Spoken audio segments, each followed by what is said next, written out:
ሰላም እንዴት ናችሁ? በዛሬው ፕሮግራማችን ከአዲስ አበባ ዩኒቨርሲቲ ሎጂክ ኤንድ ክሪቲካል ቲንኪንግ ፍሬሽማን ኮርስ ጥያቄዎችን እንሰራለን። የአምና ፋይናል ኤግዛም ማለት ነው።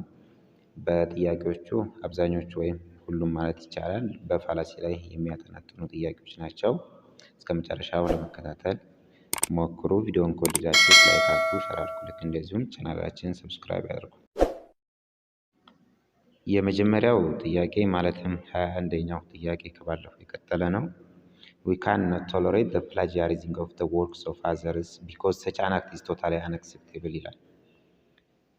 የሌሎችን plagiarizing አክት አንቀበልም because it is unacceptable. The fallacy committed in this argument is ነው የሚለን። A appeal to force ይለናል። appeal to force የምንለው fallacy it is a fallacy that occurs when an arguer poses a conclusion to another person and tells that person either implicitly or explicitly that some harm will come to him ነው። የሆነ ጉዳት እንደሚመጣበት አስፈራርቶ የሆነ ነገር የሚጭንበት ከሆነ if he doesn't accept the conclusion ካልተቀበለ እንደሚቀጣው የሚያስፈራራው ከሆነ appeal to force ነው። ኬዛችን ላይ ደግሞ እንደዚህ ያለ appeal የለም። ስለዚህ appeal to force አይደለም ማለት ነው። B strawman fallacy ይላል። strawman fallacy when an arguer distorts an opponent's argument for the purpose of more easily attacking it ነው። more easily attacking it እንዲመቸው አርጊመንቱን ዳይሬክሽን ሲያስት ዳይሬክሽን ሲቀየር ነው። እዚህም ጋር ጀስት ኮንክሉዥን ላይ ደረሰ እንጂ there is no such an action. ሬድ ሄሪንግ ይላል። ቀጣዩ ሬድ ሄሪንግ የምንለው ሲሆን it is committed when the arguer diverts the attention of the reader or listener by changing the subject to a different ነው but sometimes subtly related one በትንሽ ወደሚገናኝ ሰብጀክት ቶፒክ ዳይቨርት አድርጎ አስቀይሮ ሂዶ some conclusion established እንደሆነ presume ሲያደርግ happen የሚያደርግ ነው። ዲ ላይ ያለው begging the question ነው የሚለው። begging the question when the arguer creates the illusion that inadequate premises provide adequate support በቂ ያልሆኑ ፕሪሚሶች በቂ የሆነ ድጋፍ እንዳመጡ አስመስሎ for the conclusion key የሆነን ፕሪሚስ በመተው ኮንክሉዥን ላይ ሲደርስ ነው። ወይም ደግሞ ፎልስ ፕሪሚስን አስ ኤ ኮንክሉዥን ሲያቀርብ ነው። እዚህ ጋር we cannot tolerate the plagiarizing of the works of others ካለ በኋላ totally unacceptable ነው አለ። it is the same ተመሳሳይ የሆነ ፕሪሚስ ነው ግን ኮንክሉዥን ነው ያስመሰለው። why is it totally unacceptable? there is a missing premise. there is a key premise that missed in this argument. therefore our answer will be begging the question choice D ማለት ነው። 22ኛው ጥያቄ which one of the following is correct about argument and fallacy ነው የሚለው። ስለ argument and fallacy correct የሆነው ነው የሚለው። A if the given argument doesn't give sufficient amount of information the premises to support the given conclusion it commits fallacy of relevance ነው የሚለው። this is false because this is fallacy of weak induction ነው። sufficient amount of information ፕሪሚሶች ላይ ከሌለ ኮንክሉዥኑን ሰፖርት ለማድረግ እዚህ ጋር ፐርፎርም እየተደረገ ያለው ኮሚት እየተደረገ ያለው fallacy of weak induction ነው። fallacy of relevance የምንለው committed when the premises are irrelevant to the conclusion genuine evidence ፕሪሚሶች ውስጥ ከሌለ just they are emotional appeal ከሆኑ ስሜት መግለጫ ከሆኑ ነው fallacy of relevance የሚፈጠረው ማለት ነው። ስለዚህ this is the false. B in the passages lacking an inferential claim we lack the basic component of argument that is inferential claim lack አለ and the committed fallacy in this kind of reasoning is called fallacy of weak induction ብሎ ያስቀምጥልናል።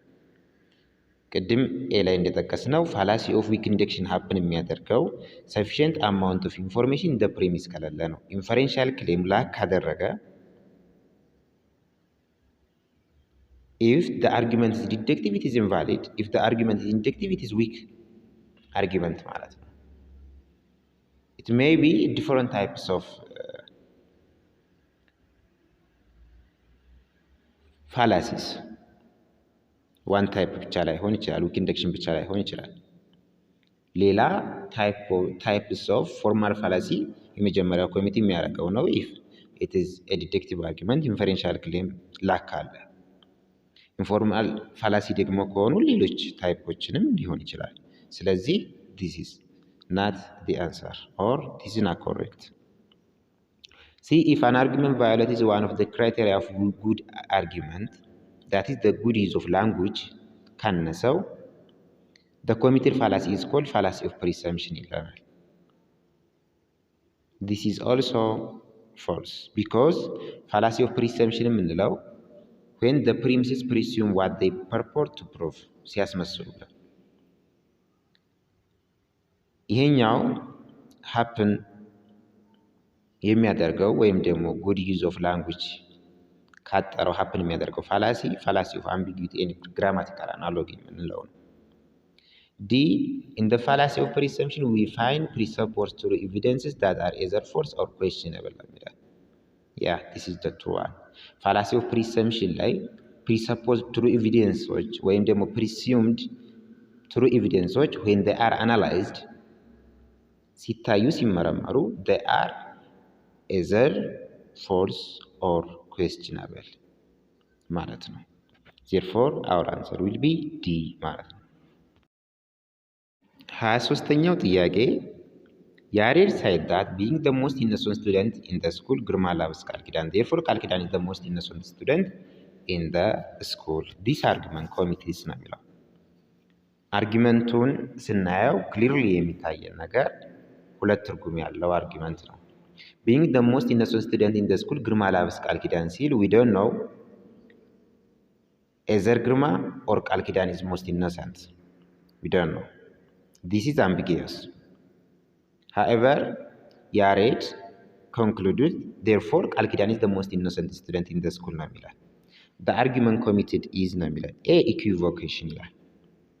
Equivocation የምንለው fallacy occur የሚያደርገው አንድ phrase two differences in the argument አንድ phrase ሆኖ ሁለት ትርጉም ያለው happen አድርጎ በዛ ተገፋፍቶ ያልሆነ conclusion ሲፈጸም ነው።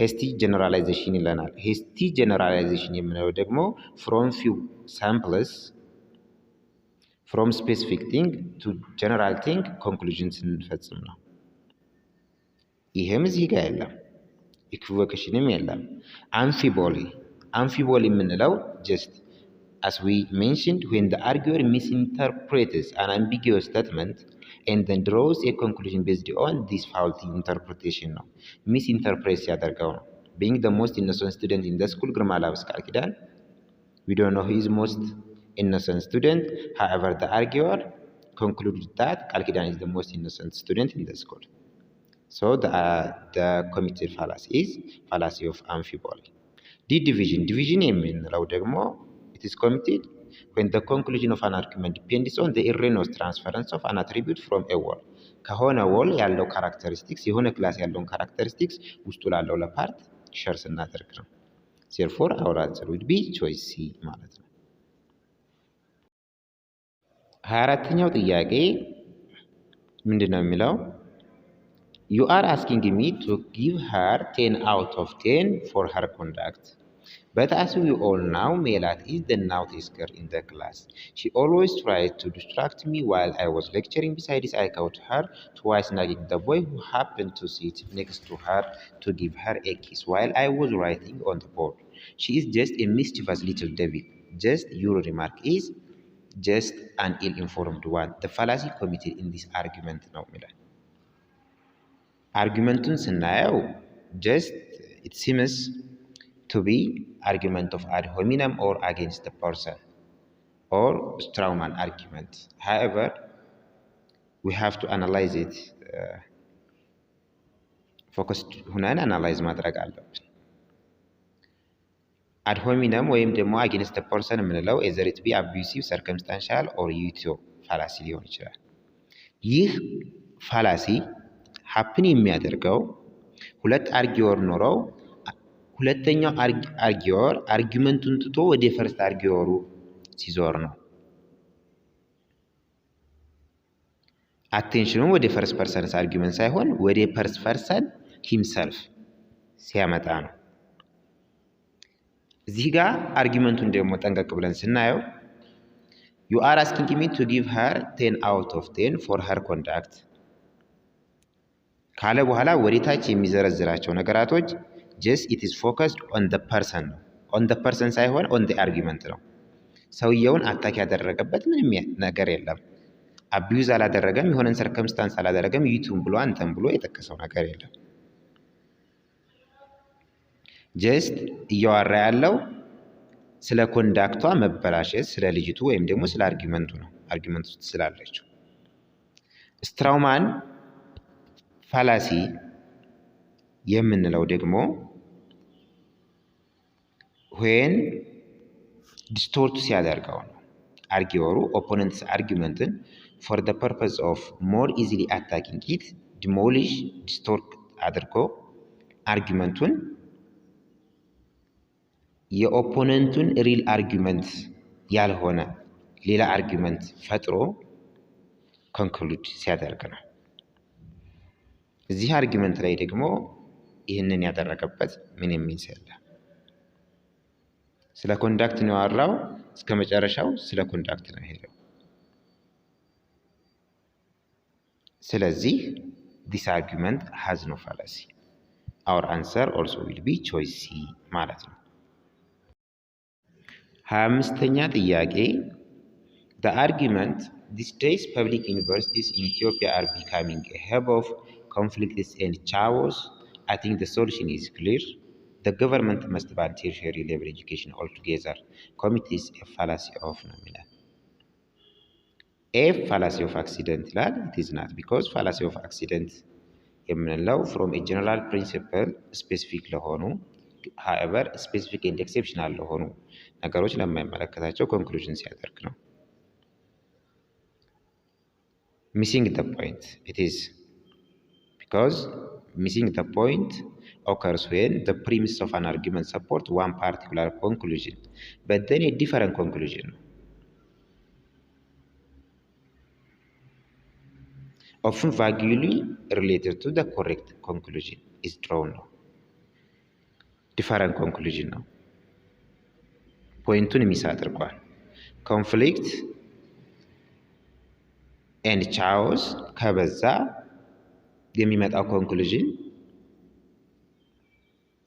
መምጣት ያለበት ኮንክሉዥን ያንን ነገር ማስተካከል ነው። ነገር ግን ሚስ አድርጎ ተርሻሪ ሌቨል ኤጁኬሽን ኦልቱጌዘር መዘጋት አለባቸው ይላል። then our answer will be choice B ማለት ነው። 26ኛው ጥያቄ this evolutionists believe that a dog can give birth to a cat ይላል። how ridiculous which fallacy of relevance has such kind of pattern? ይህንን ስናየው ከኋላ አርጊው እያደረጉ ነው ስለ ኢቮሉሽን። ሰውየው this evolutionists believe that a dog can give birth to a cat ብሎ ኮንክሉድ ያደረገ ስለ ኢቮሉሽን እየተወራ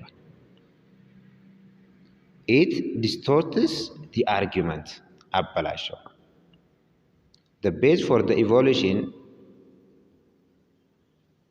is not believing that a dog can give birth to a cat according to the evolutionists, but it distorts and then it says this evolutionists believe that a dog can give birth to a cat አለና more attacking it አመቻቸው and then it concludes the opponent's real argument has been demolished ነው። how ridiculous ብሎ አስቀመጠ። this is the characteristics of a strawman argument. therefore our answer in the choice A ያለው ይሆናል ማለት ነው። 27ኛው ጥያቄ if a general rule is applied to a specific case then we can always expect the fallacy of accident even if the specific case is not an exception ነው የሚለው። this is false because fallacy of accident ኮሚትድ የሚደረገው ጀነራል ሩሉ ስፔሲፊክ ኬዝ ላይ አፕላይድ ሲደረግ ነገር ግን ስፔሲፊክ ኬዙ it is not intended to cover ነው። በዛ ሬንጅ ውስጥ የሌለ ሲሆን ነው። ያ ስፔሲፊክ ኬዝ አፕላይድ የተደረገበት if it is exception to the rule ነው። If it is not an exception to the rule, there is no fallacy. Therefore, our answer will be B, false የሚለው ማለት ነው።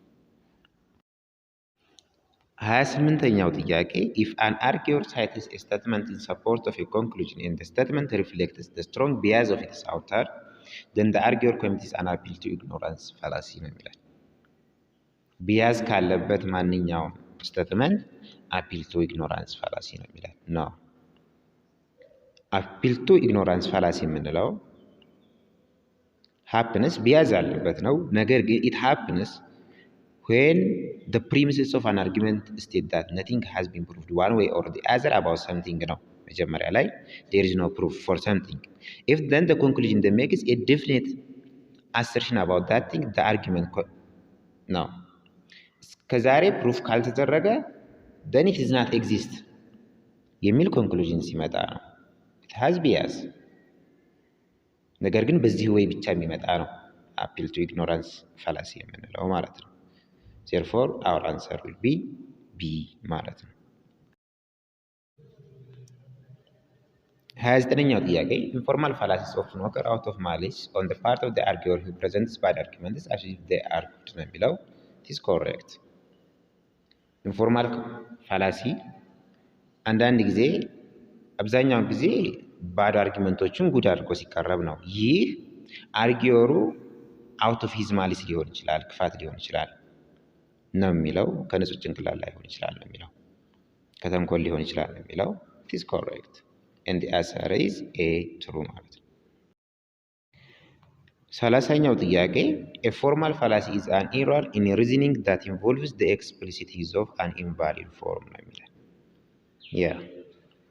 ፎርማል ፋላሲ happen የሚያደርገው in the structure of the argument በሚታይ መልኩ explicitly invalidness happen ሲያደርግ ነው። therefore the answer would be A true ማለት ነው።